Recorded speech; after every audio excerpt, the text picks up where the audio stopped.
श्री शिवाय नमस्तुभ्यम। 5 मई 2025 सोमवार की अष्टमी का बहुत ही पावन पर्व है। सोमवार अष्टमी को सबसे ज्यादा बताए हुए उपाय जो हैं वो गुरु जी के हैं। कर्ज मुक्ति, संतान प्राप्ति, रोग मुक्ति, विवाह के लिए, धन संपदा के लिए अगर इन्हें करते हैं तो निश्चित तौर पर आपको लाभ मिलेगा। हमेशा ही कार्य बनते रहेंगे आपके। इस दिन किया गया कोई भी काम निष्फल नहीं जाता। हमेशा ही हर कार्य की सिद्धि के लिए कार्य माना जाता है। ये बहुत ही प्रचलित उपाय है। आप इसे विवाह के लिए भी कर सकते हैं, पुत्र प्राप्ति के लिए भी कर सकते हैं, नौकरी के लिए, रोग कर्ज मुक्ति के लिए, हर स्वरूप में इस उपाय को आप ले सकते हैं। पहला उपाय है जो कि आपको अपने घर के मंदिर में ही करना। इस उपाय को करने के लिए आप अपने कोशिश करें, आप अपने मटके से ही ठंडा पानी लें। आप अपने घर के मटके से मिट्टी का पात्र भर लीजिए। पूर्ण रूप से जल शिवलिंग पर चढ़ाने के लिए ले जाइए यहीं से। इसके साथ ही एक गोल बाती का दीपक लीजिए। ये उपाय आप या तो महादेव के मंदिर में या फिर घर के मंदिर में भी कर सकते हैं। पूजा की थाल में एक चावल का दाना, एक लाल फूल, एक बेलपत्र आप ले लीजिए। अगर बेलपत्र नहीं है तो पुरानी चढ़ी हुई बेलपत्र शिवलिंग पर उसे धोकर के आप काम में ले सकते हैं। इस उपाय को करने के लिए आप माँ गौरा, माँ मालिनी,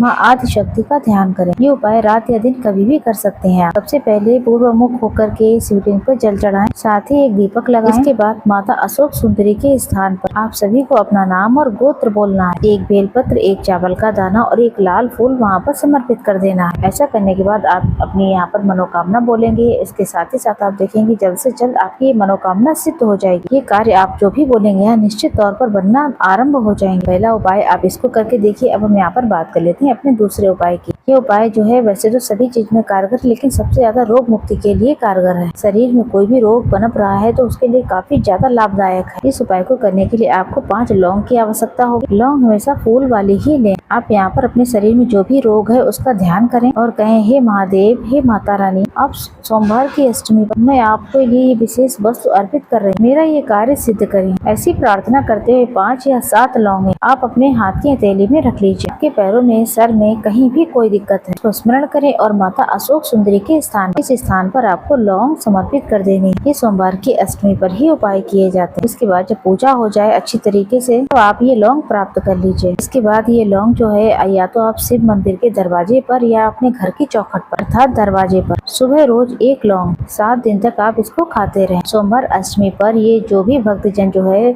5 या 7 लौंग वाला उपाय कर लेते उसके शारीरिक, मानसिक, आर्थिक सारे कष्ट मिट जाते। इस कार्य को आप कर सकते हैं। 2-3 उपाय भी आप कर सकते हैं। निश्चित तौर पर आपको इससे लाभ मिलेगा। अब हम बात करेंगे यहाँ पर अपने तीसरे उपाय की। गुरु जी कहते हैं मात्र 5 बेलपत्र, अगर आपके मन में कोई भी बात है, कोई भी कामना है, उस कामना के तहत आप मात्र 5 बेलपत्र जो है शिवलिंग पर चढ़ाएं। 5 बेलपत्र 5 स्थानों पर भी चढ़ा सकते हैं, जैसे कि गणेश जी का स्थान, माता अशोक सुंदरी, कार्तिकेय भगवान, माता रानी का हस्त कमल और शिवलिंग पर। 5 स्थानों पर अगर आप जो है सोमवार की अष्टमी पर कुछ भी ना कर पाए तो सिर्फ 5 बेलपत्र समर्पित कर दे तो लाभ आपको निश्चित तौर पर मिलेगा।